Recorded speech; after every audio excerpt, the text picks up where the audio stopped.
Although Suella Braverman has clearly dominated the news over the last few days, the more important story is the collapse of the Northern Ireland Stormont plans and the likelihood of an election in Northern Ireland, probably in early December, certainly by early January. And this is something that will have to be arranged by Chris Heaton Harris. I had great hopes for Chris Heaton Harris's initiatives, particularly because he's friends with the foreign minister in Ireland and because they have such a great rapport, and I thought things could be arranged. But the problem is the DUP and the agreement in the Good Friday Agreement, the statement in the Good Friday Agreement that insists on power sharing between the two biggest opposing parties, and that would be Sinn Féin and DUP. And the DUP has ideological objections rather than practical objections to the Northern Ireland Protocol. As far as the DUP is concerned, they would like the border between Britain and Europe to be drawn across the southern part of Northern Ireland, dividing Ireland clearly between the north and the south, which, of course, in terms of the Good Friday Agreement, is something which goes against the whole spirit of unity and the goodwill in the Northern Ireland in the Good Friday Agreement. The practical solutions of putting the border in the Irish Sea between Ireland and Scotland is demonstrably obvious, and in fact it gives Northern Ireland so many opportunities. It can trade freely with the South. It can trade freely with Britain. It has enormous advantages. Should Ireland become a single country, should the North and South reunite and the North cede from the UK, which actually is being encouraged by the DUP's intransigence, then in fact Northern Ireland will be in a much less advantageous position. It will then have trade barriers effectively imposed between its trading with Britain. At the moment, it can trade with Britain and with Europe freely. It's in a great position, and I think it's simply spite that has caused this problem with the DUP. And the DUP wants plans to modify the Northern Ireland Protocol. And of course, the present Conservative government has put out plans, a law to modify the Northern Ireland Protocol in response to the DUP pressure.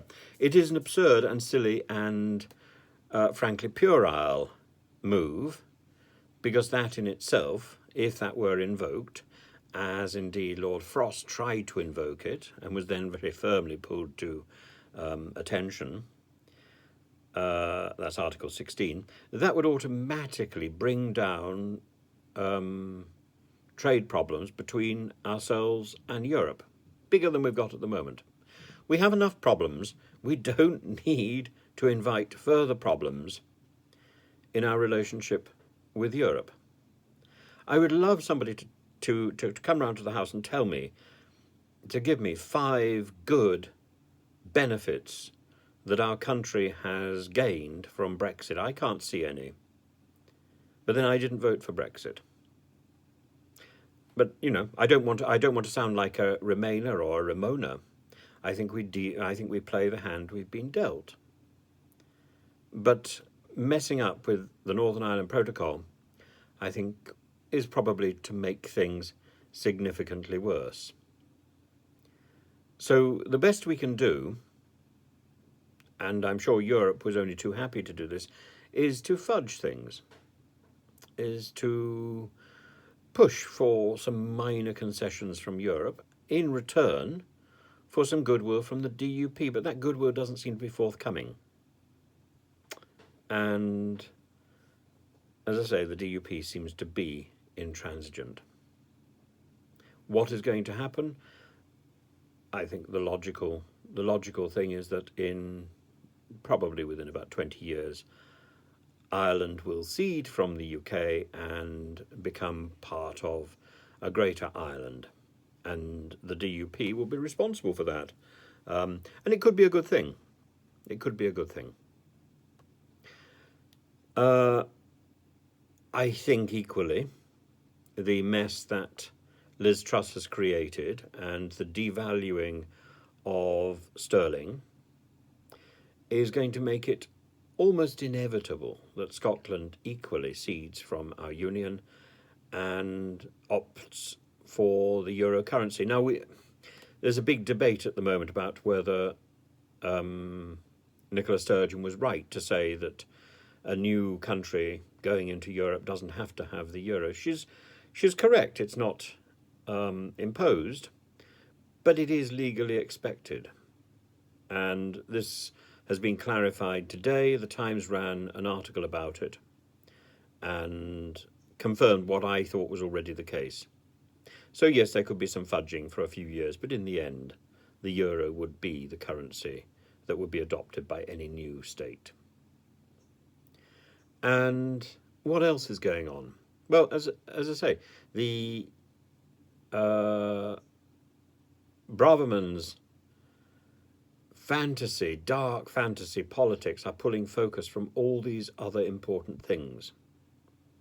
And so the only thing that pops up that is perhaps more newsworthy than Braverman is Matt Hancock running off to I'm a Celebrity. I think that is probably one of the most despicable instances of self-obsession that I can think of in an MP. Nadine Dorries, was not important. She was a nobody when she did it. Matt Hancock is somebody.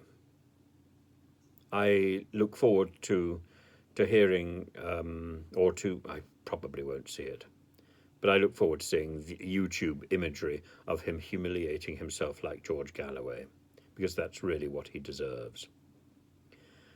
And just to put this in perspective, if Rishi Sunak were to announce that he was going on I'm a Celebrity, get me out of here, there would be a national outcry, and rightly so. And the same should be true of Matt Hancock. He still has a job. He still has a job to do, which is to represent his constituents. And if he can't do that, and if he doesn't wish to do that, then he should step down and allow for a by-election.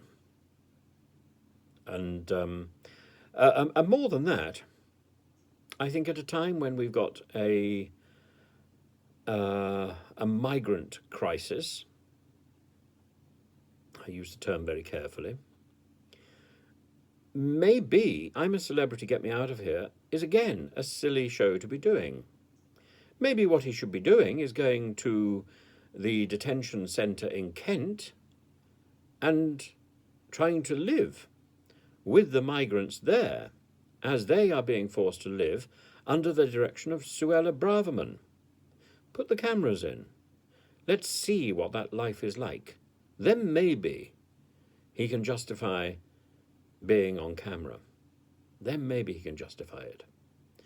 But, or indeed he could come and live in a tent in my garden. But I would, of course, insist afterwards on him representing my concerns about reality TV as soon as the show was finished. I do not think we should be watching this programme, and I do not think we should be giving him airtime. He should do the job he was elected to do, and then he can do whatever else he wants to afterwards.